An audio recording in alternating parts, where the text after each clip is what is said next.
बनर्जी हारी नहीं है, हरवाया गया था और इसके लिए भी हमारे कोर्ट नहीं होगा। इस बार इसलिए नहीं होगा कि ममता बनर्जी के डर से, क्योंकि बंगाल में बहुत जगह में धांधली हुआ, फिर भी बंगाल की जनता ने दोनों हाथ से ममता बनर्जी के पार्टी को, ममता बनर्जी को आशीर्वाद किया। 200 से 13 सरकारी अस्पताल में बहुत सारे ममता बनर्जी के राज में डेवलप हुआ, मगर उस हॉस्पिटल में जहां इलाज ठीक से नहीं हो पा रहा था, टाइम लगता था, वहां 5 लाख रुपया तक का स्वास्थ्य साथी कार्ड ममता बनर्जी की सरकार ने दिया। और अभी एक मास्टर स्ट्रोक, देखिए मैं बोलता हूं ममता बनर्जी को इसीलिए जय नेत्री बोलते हैं। इलेक्शन के दौरान उन्होंने कहा था घर घर राशन, इलेक्शन के दौरान उन्होंने कहा था कि हम लक्ष्मी भंडार देंगे।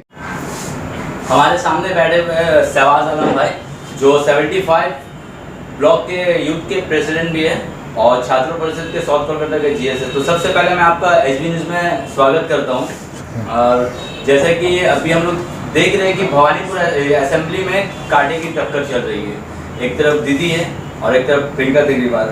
और देखा जाए तो दोनों कैंडिडेट इंटारी विधानसभा से प्रियंका तेजरीवाल भी बहुत ऐसे वोट से हार चुकी है और दीदी भी। तो ये बाय इलेक्शन हो रहा है। तो अभी जैसे भवानीपुर में जो 30 तारीख को इलेक्शन है, तो यहाँ का माहौल क्या है? देखिए सबसे पहले मैं बता दूं आपको और आपके चैनल के माध्यम से कि यहाँ पर कोई कांटे की टक्कर ही नहीं है और हमारे नज़र में तो कोई टक्कर ही नहीं है, क्योंकि कहाँ बोले ना, कहाँ राजा भोग और कहाँ गंगू तेली वाला कहानी है। ममता बनर्जी बंगाल की सिरनी, बंगाल की जय नेत्री है। भवानीपुर उनका होम वार्ड है, जहाँ के लोग ममता बनर्जी को माँ से कम नहीं मानते। उस जगह पर एक नए कैंडिडेट प्रियंका तेजरीवाल, जो एक बलि के बकरे के हिसाब से वो बीच में आए हैं कि बीजेपी के बड़े बड़े वरिष्ठ नेता ने इनकार कर दिया, तो लास्ट में कम से कम थोड़ी फोटोग्राफी हो जाए, मीडिया के माध्यम से कहीं ना कहीं बोलने का मौका मिले, इसलिए सिर्फ फ़ोटो खिंचाने के लिए प्रियंका तेजरीवाल को खड़ा किया गया है। ममता बनर्जी का ये होम वार्ड है और भवानीपुर के लोग, तो दीदी को तो भवानीपुर से बाय इलेक्शन लड़ना ही था, ठीक है, वो तो नंदीग्राम से हार चुकी है। तो आपको क्या देखिए नंदी के सामने कौन सा फेस रहना चाहिए था? सुनिए, नंदीग्राम से वो हारी नहीं है, उनको हरवाया गया है। आपको मालूम होगा इलेक्शन में जिस तरह से शुभेंदु अधिकारी, मीर जाफ़र हमारे पार्टी के ही थे, बाद में मीर जाफ़र हो गए, और जिस तरह उन्होंने गद्दारी करके वहाँ से खड़े हुए वो चुनौती दे रहे थे कि सीएम यहाँ से खड़ा हो, तो हमारी नेत्री ममता बनर्जी बंगाल की शेरनी वहाँ से खड़ी हुई और चुनौती दी। और जब वोट का रिजल्ट हुआ, गिनती हुआ, तो कंटिन्यू ममता बनर्जी आगे चल रही थी, जीत रही थी। जीत का एक क्लियर कट हो गया कि ममता बनर्जी जीत चुकी हैं। अचानक वहां लोड शेडिंग हो जाता है, वोट की हेराफेरी हो जाती है और कुछ ही देर के बाद नंदीग्राम में जो हुआ तो वो तो भवानीपुर में भी हो सकता है। नहीं, इस बार नंदीग्राम में जो हुआ, क्योंकि उनके सारे बल धल यहाँ पर आ गए थे, अब उनका भांडा फूट चुका है। बंगाल की जनता ने उनको नकार दिया है। तो ना मोदी जी यहाँ भवानीपुर में आ रहे हैं, ना अमित शाह जी आ रहे हैं। तो ये जो जालसाजी है कि अगर बीजेपी का कोई दिग्गज नेता अगर भवानीपुर में आता तो 100% धांधली, दीदी को हार का सामना करना पड़ा। ममता बनर्जी हारी नहीं है, हरवाया गया था और इसके लिए भी हमारे कोर्ट हो सकता है नहीं होगा। इस बार इसलिए नहीं होगा कि ममता बनर्जी के डर से, क्योंकि बंगाल में बहुत जगह में धांधली हुआ, फिर भी बंगाल की जनता ने दोनों हाथ से ममता बनर्जी के पार्टी को, ममता बनर्जी को आशीर्वाद किया। 200 से 13 सीट से ज़्यादा हम लोगों ने लाया। वहाँ भी नंदीग्राम में भी हम जीत चुके थे कुछ देर के, क्योंकि वो मीर जाफ़र का एरिया था। वो जो कुछ एरिया वहाँ पर मीर जाफ़र का एरिया था। मीर जाफ़र कहीं सवाल पर बंगाल तो पूरा दीदी का है।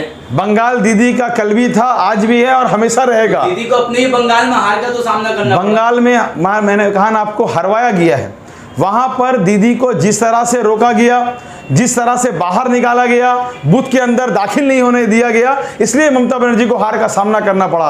मगर भवानीपुर में हम ऐसा होने नहीं देंगे, भवानीपुर के लोग ऐसे होने नहीं देंगे, क्योंकि जिस तरह से मीडिया के माध्यम से जो गोदी मीडिया थी, वहां पर लगातार ममता बनर्जी को गाइड कर रही थी कि जिस तरह से बीएसएफ के द्वारा, जिस तरह से एजेंसी के द्वारा, पुलिस के द्वारा, जो सेंट्रल से फोर्स आए थे उनके द्वारा ममता बनर्जी को रोका गया था। भवानीपुर में हम रोकने नहीं देंगे, तो भवानीपुर में ममता बनर्जी को जीतने से कोई रोक नहीं सकता। कितना मार्जिन से दीदी यहाँ पर अपना सीट निकाल सकती है? देखिए ममता बनर्जी सीट निकाल चुकी हैं, सीट निकाल सकती हैं, इनका कोई बात नहीं है।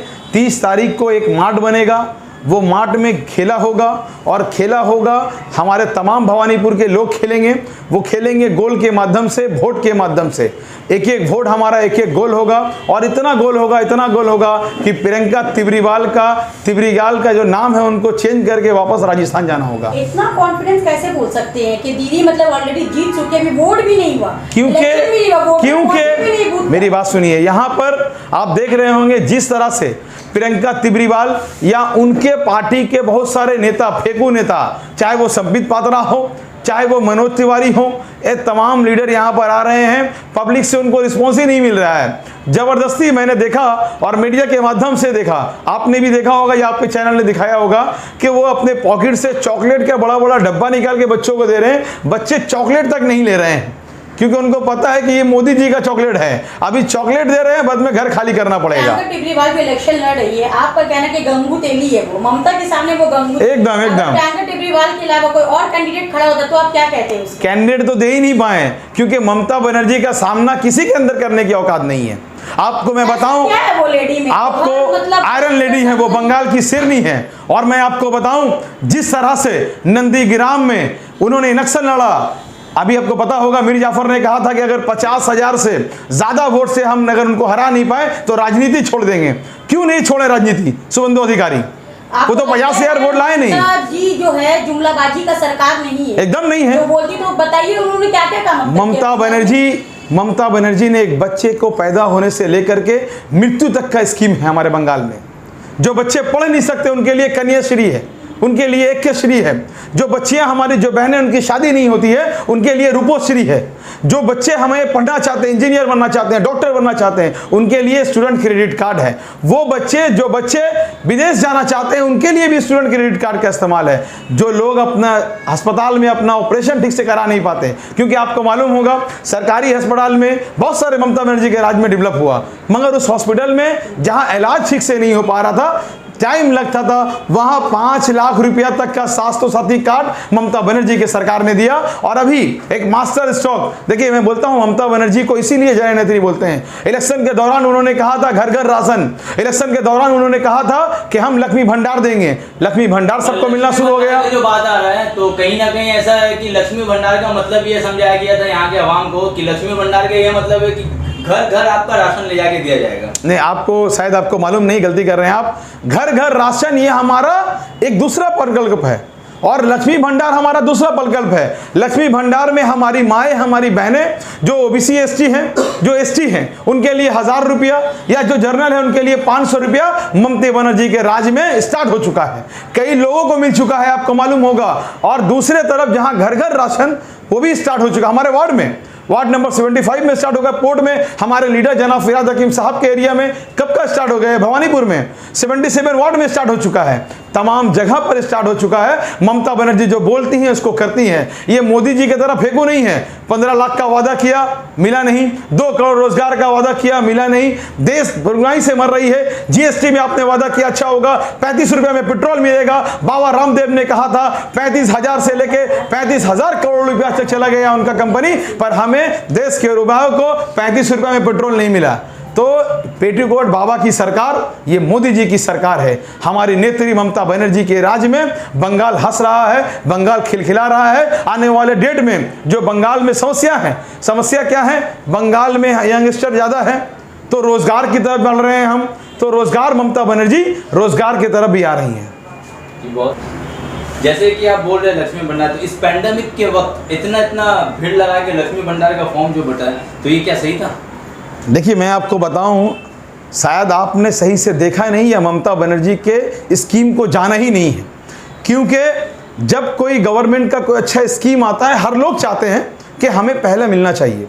ममता बनर्जी का जब वो नवन्नो से बैठ करके लाइव में थी, उन्होंने कहा था कि हर जगह हर एक मोहल्ले में बूथ वाइज कर दिया जाएगा, आप भीड़ ना करें, आप हड़बड़ा के ना जाएं। फिर भी लोग जल्द से जल्द जाने के लिए वहां लाइन लगा रहे थे कि हमें पहले मिल जाए। उसको अगर आप ये देखेंगे कि ममता बनर्जी कोरोना वायरस को बढ़ा रही हैं, तो ये कहीं ना कहीं आपकी समझ की कमजोरी होगी। जैसे इलेक्शन आता है, जैसे इलेक्शन आता है तो कहीं ना कहीं घर घर इलेक्शन का पर्ची बांटा जाता है, वोटर स्लिप जिसे कहते हैं, तो क्या ये लक्ष्मी भंडार का फॉर्म घर घर नहीं जा सकता था? देखिए बहुत ऐसा हैंडीकैप हो, बहुत ऐसा जा रहा है। लाइन में थी, आपको मैं बताऊं, लाइन लगा के ममता बनर्जी ने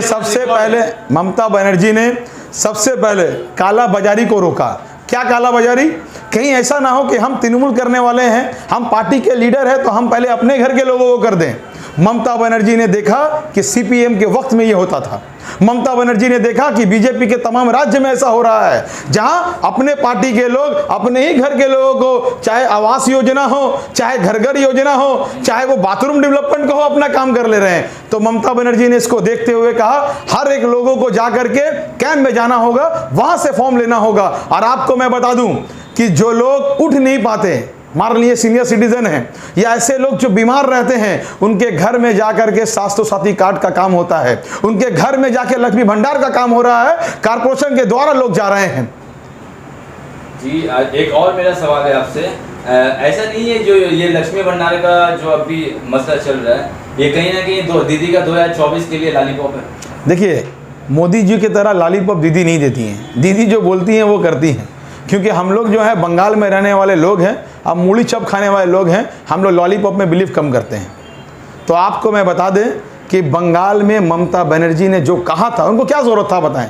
उन्होंने इलेक्शन के दौरान कहा कि हम लक्ष्मी भंडार करेंगे, हम स्टूडेंट क्रेडिट कार्ड करेंगे। उनको ज़रूरत क्या था? इलेक्शन तो जीत गई थी।